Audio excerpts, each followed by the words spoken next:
Number 7 جو آپ نے حوالہ دیا وہ یہ کہ لفظ رحمت للعالمین رسول اللہ صلی اللہ علیہ وسلم کی صرف خاصہ نہیں، حضور اکرم صلی اللہ علیہ وسلم کے علاوہ بھی دیگر بزرگوں کو رحمت للعالمین کہہ سکتے ہیں۔ فتاوی رشیدیہ صفحہ 12 جلد نمبر 2۔ جی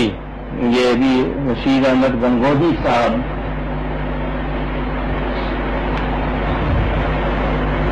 فتاوی رشیدیہ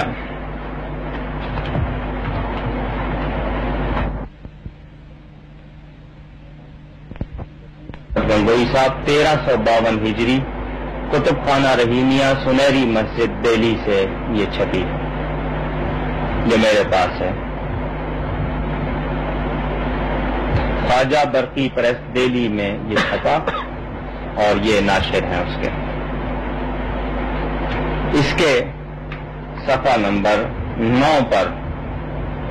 یہ دیکھیے استفتاء سوال کیا ہے،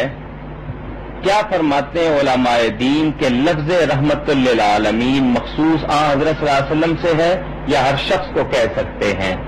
کہ حضور صلی اللہ علیہ وسلم کے لیے یہ لفظ خاص ہے رحمت للعالمین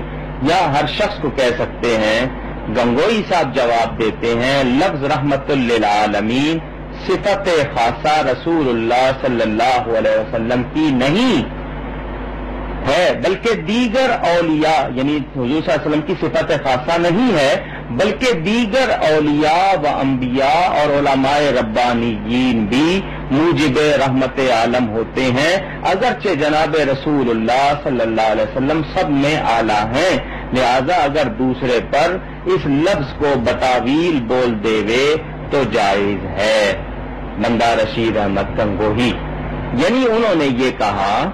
کہ حضور صلی اللہ علیہ وسلم سب سے بڑے رحمت للعالمین اور باقی دوسرے چھوٹے رحمت للعالمین، اور کہا کہ علماء ربانیین تو ان سے پوچھا جائے کہ یہ علماء ربانیین کن کو کہتے ہیں؟ اہل سنت و جماعت بریلویوں کو کہتے ہیں، شیعوں کو کہتے ہیں، کن کو علماء ربانیین کہتے ہیں؟ تو یہ سوائے اپنے تو کسی اور کو کہتے نہیں، تو ان کا مطلب یہ ہے کہ حضور بڑے رحمت للعالمین اور یہ دیوبندی چھوٹے رحمت للعالمین، معاذ اللہ۔ اس کا اصل مقصد ان کا یہ کہ حضور صلی اللہ علیہ وسلم کا رحمت للعالمین ہونا یہ حضور کی خصوصی صفت نہیں ہے، تو یہ قرآن کا انکار نہیں ہے تو اور کیا ہے؟